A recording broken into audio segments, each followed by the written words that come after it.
तर एसटीची 10 रुपयांची भाडेवाढ 15 रुपयांवरती करा अशी मागणी वकील गुणरत्न सदावर्ते यांनी केली आहे। गुणरत्न सदावर्ते यांच्याकडून एसटीच्या भाडेवाढीचं समर्थन देखील करण्यात आलंय। तर सदावर्तेंनी एसटीची बँक बुडवली, आता एसटी महामंडळ बुडवण्याचा प्रयत्न सुरू असल्याची टीका जी आहे ती शरद कोळींनी सदावर्तेंवर केली आहे। सदावर्ते सरकारचे बोलते पोपट आहेत, त्यामुळे ते सरकारची बाजू घेत आहेत असं देखील शरद कोळींनी म्हटलं।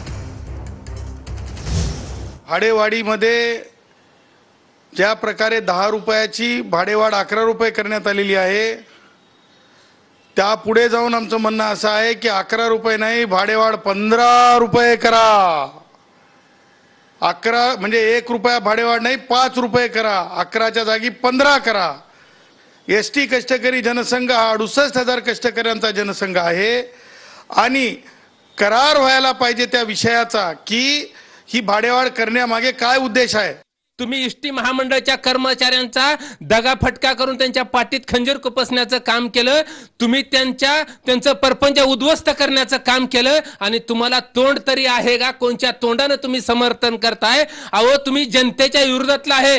तुम्ही सरकारचं ज्या अर्थी अशा पद्धतीनं भावल्यासारखं तुम्ही नाचकाम करताय, तुम्ही भावल्यासारखं त्यांची बाजू घेऊन जी बोलताय, तुम्ही सरकारमध्ये बसलेले त्या मंत्रिमंडळातले तुम्ही त्यांचे एजंट आहात असं ह्या तुमच्या वक्तव्यावरून सिद्ध होतंय।